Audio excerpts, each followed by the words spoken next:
বন্ধুরা, স্বামী বিবেকানন্দের একটি কথা ভীষণ বলতে ইচ্ছে করছে।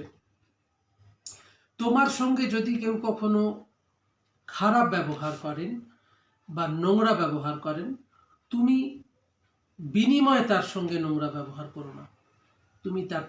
তুমি তার সঙ্গে ভালো ব্যবহারই করে যাও, কারণ সে তার বংশ পরিচয় দিচ্ছে। বহুরূপে সম্মুখে তোমার ছাড়ি কোথা খুঁজিছ ঈশ্বর, জীবে প্রেম করে যেই জন সেই জন সেবিছে ঈশ্বর। এ তো ভীষণ মানে পরিচিত স্বামী বিবেকানন্দের এই উক্তি, আমরা সবাই জানি। যাই হোক, এই কথাগুলো কেন বললাম সেটা আমি পরে আসছি। আমার কন্যা সম এক আমাদের কাছ থেকে মানে জোম্যাটো সুইগি থেকে অর্ডার করতো, তারপরে আমার কাছে এসে সরাসরি খাবার কেনে। ও জানে যে আন্টির শরীরটা খারাপ, আঙ্কেলের শরীরটা খারাপ, তাই দেখুন আমার জন্য ফল নিয়ে এসছে আমাদের জন্য। আপেল এনেছে এক গুচ্ছ আপেল। আচ্ছা, এই বেদানা এও এনেছে এক গুচ্ছ। হ্যাঁ, এই যে এক গুচ্ছ বেদানা।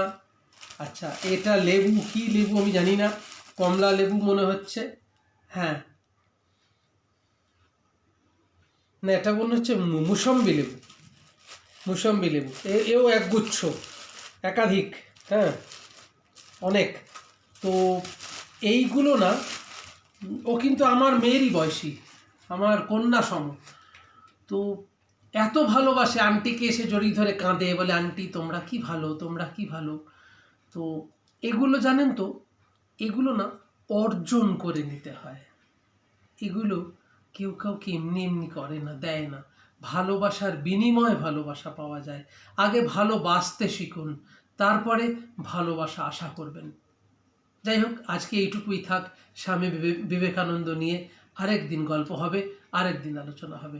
সুস্থ থাকুন, ভালো থাকুন। চ্যানেল সাবস্ক্রাইব করতে ভুলবেন না, পাশে থাকা বেল বাটন ক্লিক করবেন।